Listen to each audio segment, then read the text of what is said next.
ወንድሜ አላህ እስልምናን የሰጠ ስለወደደህ እህቴ አላህ እስልምናን የሰጠሽ ስለወደደሽ ነው አይደለም?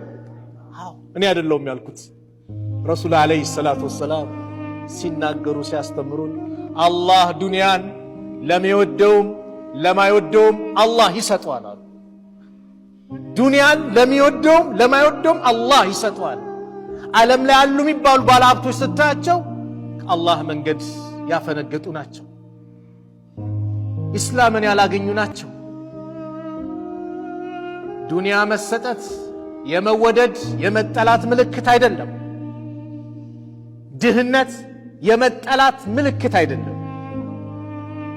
ዲንን ግን አሉ ረሱል አለይሂ ሰላቱ ወሰላም እስልምናን ኢማንን ግን አላህ ለሚወደው እንጂ ለማንም አይሰጥም አሉ።